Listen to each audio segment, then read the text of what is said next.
Hey, it's me, Tomy, the guys with the five eyes that you see, and today we are going to be discussing Tory Lanez getting sentenced to 10 years for Megan Thee Stallion shooting. And here is the MP article by Anastasia Siuklas, or something, Siuklas, or Lakas, my bad, and Chloe Veltman. Now, it says here that he's been sentenced to 10 years for assaulting Megan Thee Stallion. Last December, Tory Lanez was found guilty of shooting Megan Thee Stallion in the foot in July 2020 as they left at a party at the home of celebrity Kylie Jenner. And see, remember folks, we gotta really understand that nothing is what it seems with these Hollywood folks, because they make sacrifices. They sacrifice their brothers, sisters, mothers, cousins, nieces, dogs, all kinds of things like that. I want you to imagine Hollywood as the Berserk universe. And if you haven't read the manga Berserk, go read it. It's amazing, but very hard to stomach.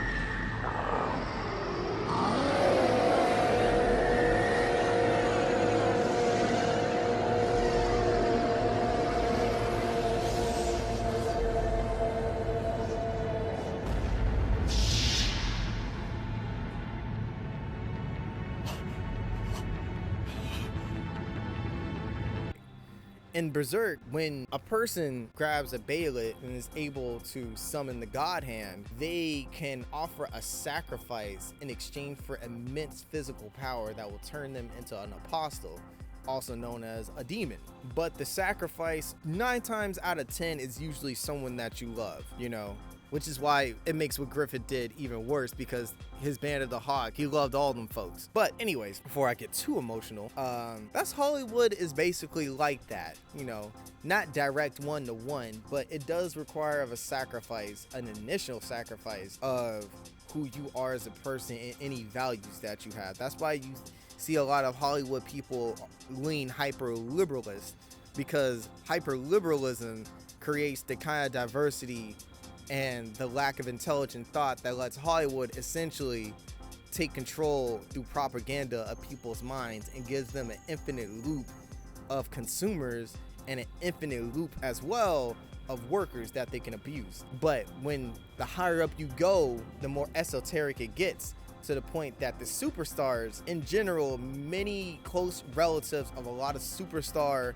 high caliber, whether it be athletes, actors, or politicians, they end up dying in very mysterious and inconvenient ways. And if you take a look at the Seeing Through the Script, that YouTube channel, he goes through the gematria of the numbers of how they kind of arrange these sacrifices. He's really good at that, and you'll learn about a lot of artists with a lot of close people to them dying in very mysterious yet seemingly coincidental ways. So when we think about this shooting, you've got to think, was this a botched sacrifice, a sacrifice gone wrong, on Tory's part? Or was he actually trying to, in a way, speed up his sacrifice? Because as most of y'all know, Tory Lanez is he popular, but he kind of plateaued a few years ago, and he's basically one of those artists that's not going to be a superstar, but is at least well known. But as you know, these people are greedy. Back to the article. At his conviction, the defendant was found guilty of all 3 charges prosecutors had brought against him: assault with a firearm, illegal possession of a firearm, and negligent discharge of a gun for shooting the plaintiff. I would also like to add a 4th charge of having a Napoleon complex. Can you hide behind your shit? Tory Lanez spoke for several minutes at the Tuesday sentencing. He described the plaintiff as his friend, someone I still care for dearly to this day, regardless of her feelings about him. He talked about bonding with her over the loss of their mother. See? Now you see that? They had to highlight, that's a highlighting. He's highlighting that because, again, his mother is likely a sacrifice, the same way Megan Thee Stallion's mother was a sacrifice, or another famous motherly sacrifice, which was Kanye West's mother, of which he said himself was a sacrifice. And Kanye is about as high as you get for the average musician in this world, so he knows what he's saying, and that's why he's saying that she's still someone he cares for deeply. Not really. If you are willing to shoot your friend over some kind of petty argument, not just your friend, your jump off, because they was getting it on, then you don't care for them that much. And if you do, then you're just basically highlighting how absolutely batshit crazy you are. Megan Thee Stallion did not appear in court for the sentencing, but issued a written statement saying, for once, the defendant must be forced to face the full consequences of his heinous actions and face justice. Now, we know this country ass bitch did not say that herself. That was part of her PR team, and I be hating how they act like, and you know, that's the whole thing with the entertainment industry. All of it is just an act. It's acting. When the shooting occurred, Megan Thee Stallion and Tory Lanez left the party along with a friend of hers and his bodyguard. The artist got in an argument in the car, and he began shooting at her feet when she got out of the vehicle, which is just kind of funny. You wonder what the argument really was to just make him just go off and shoot her feet. Because honestly, on the other hand, for a woman, you gotta be going pretty hard at a nigga to make him shoot you. Like, it's one thing for a dude to slap you, but to shoot you in your foot. He brought the pistol out, and Megan was like, shoot me, little ass nigga. Shoot me before I shove you in my double D's. The prosecutor has sought a hefty sentence for the rapper, because originally they wanted him to do like 20. But, you know, he got money and he's in it, so he got off. Relatively. Lane's lawyers, meanwhile, were hoping for rehabilitation over prison time, and they were talking about his struggles with alcohol, childhood trauma, and mental health and stuff. And that's another thing that one of my other favorite YouTubers, Mr. Keep It Simple, notes, is that a lot of these artists, they tend, especially in the music industry, they tend to pick the artists that struggle the most because they're the easiest to control. When you have a lot of trauma, especially as a child, and you're struggling with addictions, that means your brain, due to it mentally and spiritually not being sealed correctly. And again, that's why in a lot of spiritual stuff you watch, there's seals to keep demons and everything at bay. Your mind is the same thing. You need Yahweh and Yahawashi to seal your mind off from the sins of this world and the demons of this world. Those people are open, and because of their desperation for a better life and to essentially control life, much like Shaitan wanted to control Yahweh himself, they'll do anything to achieve that. And the thing is, the industry, they have everything, physically at least. So if those guys like Tory and Megan, they're the premium people you want to pick. And actually, let me go, someone like Cardi B, because Megan actually had a decent life before music, so she was just a greedy hoe. Cardi B was a down-ass chick. There has been less coverage of this case in the media than other similarly high-profile trials involving male and female celebrities in recent times, perhaps most notably the Johnny Depp versus Amber Heard case. But duh, Johnny Depp is a superstar. Nobody knows Tory Lanez, and only women really care about Megan Thee Stallion. And actually, these days, I haven't really heard many songs from her because she's really not as big of a star as people like to claim, because honestly, she's really not that relatable. She's got a deeper voice than most females are used to. She big as hell, which is great for country niggas and strippers, but yeah, most women are not gonna see themselves as Megan Thee Stallion. Doja Cat is probably where most people thought Megan would be, but Doja, it's just easier to relate to her, even though she looks like spoiled milk and raw necks. But this one struck a chord with many people because of the negativity Tory Lanez fans and fellow artists directed against Megan Thee Stallion. For example, Drake, in one of his songs, implied that Megan Thee Stallion lied about being shot. And it's actually funny that because Drake is such a simp and so feminine, that he could actually get away with that. But ironically, it's like in this world of cancel culture, everybody should have dropped him off too, because Megan definitely got her ass shot. But they were, him trying to mess with the narrative. It also makes me think that maybe her getting shot was Drake turned that into a humiliation ritual. It's basically, haha, you got shot. You survived what should have been a sacrifice, so now if you want to keep going, you gotta let me throw shots at you and give you back shots too. Gabby Bulgarelli, senior producer in NPR's hip-hop podcast, Louder Than a Riot, followed this case for months. Why does it gotta be called Louder Than a Riot? See what they do to hip-hop? Being a woman going up against this male-dominated industry is not dominated by males. No, it's not dominated by black males, excuse me. It's dominated by males of a certain sect. But the industry is actually dominated by females at its core, but the males just have most of the CEO positions but there are a lot of women in hip hop, and actually, I think what's her name, Sylvia Robinson, was actually one of the fundamental people that got hip hop on the map and mainstream. So you never can trust what these people say, especially someone with like the last name Bulgarelli as senior producer of a hip hop podcast, In the immediate aftermath of the shooting, Megan Thee Stallion told police she had stepped on broken glass. And again, she, with this whole no snitching thing, black people got, it's like, Megan, you a regular ass chick. I know you claim to be a female rapper, but I mean, female rappers are literally just hoes with a mic, okay? And not the mic that you take out your pants, the mic that you have on a stand, which kind of is one and the same, but that's neither here nor there because I like to rap on mics and I don't want to make that comparison again for myself. But, still no snitching. She's not no gangster, so it's like, why are you not snitching? That could have actually ruined the whole case, but she probably thought to herself, oh, I was supposed to be sacrificed and I lived. I'm not getting away from this. But apparently she said she couldn't immediately tell the truth because she said, I don't feel safe in the car. I don't feel safe with the police. And you know why she said that? Because, again, when it comes to these police and ambulance and everything, right, it can be very easy for a ritual sacrifice to go on. That's generally how these things work.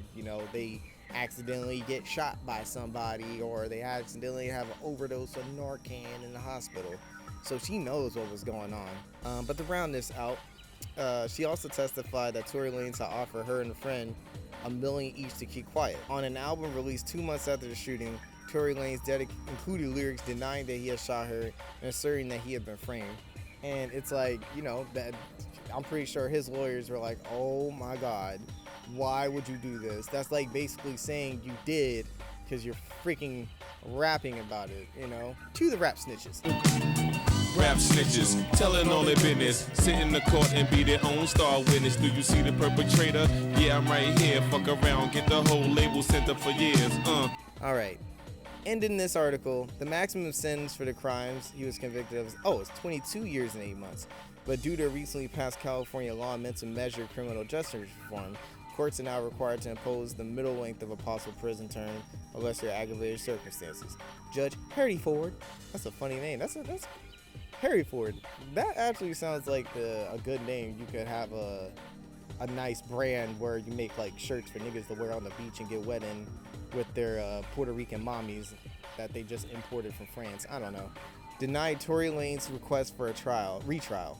The Canadian citizen also potentially faces deportation from the United States after he serves a sentence. Whew. So that was a heavy one to get through, but what can we learn from this scenario? First of all, men, I know women are basically built to carry arguments. All right.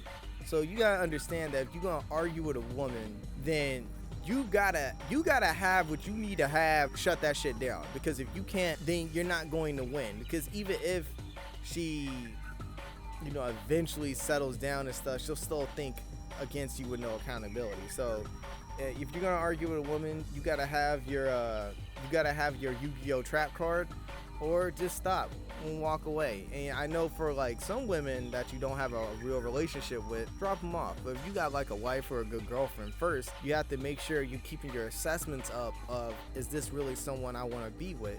And if it is someone you want to be with, then this is the part where hopefully you pick a mature partner that you can, if it gets too bad, just take your time away, sit in the corner, you sit in your Dunes corner for men, and she sits in her makeup corner or something like that, and then you guys come together and talk about it afterwards. But it just really goes to show that, money and fame, it doesn't mean anything to a lot of people when their brains are not there and they don't have their spiritual faith in Yahweh and Yahawashi. Because Tory Lanez is a person that does have a lot, and he has become successful, and I actually do think he's a hard worker, because he sings really well, he has good stage presence, and he makes decent music. But when it comes down to it, man, there are just things in his heart that he has not settled, and whatever argument he had with Megan Thee Stallion, it was breaking him. He was broken, and so he had to break her foot at the very least. He had to break something off, and it's funny because he was breaking her off too, like they were in an actual a steamy relationship, and the amount of things he's been able to do are things that most other men fantasize about. So again, this world trying to make your heaven on earth is just never going to truly work, because it will always feel good in a sense, but ultimately when you look at yourself in the mirror and you feel the inner vibration of your soul, if you don't have that connection to Yahweh Bahasham, Yahawashi Bahasham, then you're just lost, you know. It's actually worse than being like a lost spirit, because at least a lost spirit can kind of roam and contemplate without being affected by the world, but you're completely affected by what goes on here. So I don't advocate for domestic violence whatsoever unless it's in a cartoon. Yeah, I'm just kidding. But you know, men, the last thing you should ever do is put your hands on a woman. But I'd also have some advice from the women too. You need to understand that there are a lot of men that don't give a damn about not putting their hands on a woman. So you need to treat every man like he can put hands on you, because almost every man can put hands on you. You know, mind your mouth. You need to watch your mouth. I know naturally you feel like you need to get out what you want to get out, but most of you women are weaker than men. And if you are stronger, or you have a more imposing size difference to a man, because you know Megan like 6'1", and if she in heels, she might as well be Anthony Davis, and Tory is like 5'4". I know he was definitely probably feeling like she was probably getting buck up on him, and he was like, well, fuck this, you know. A lot of you women have to understand, you could push a man over the edge easily. We're not built to be constantly taunted, and we're not built to be constantly nagged. A lot of women do that to men because when they know a man is not going to hurt them, then there's basically nothing a man can do, because they know they have the mental and speech advantage against the man, because they'll say whatever they want. And women tend to break down people more succinctly than men. So women, you know, just watch your mouth. Give every man physical respect, because just because he shouldn't hit you doesn't mean he won't hit you. All right, I want everybody to be safe out here, respect each other, love each other, and give all thanks to Yahweh Bahasham, Yahawashi Bahasham, Barak Kadesh. See you guys later.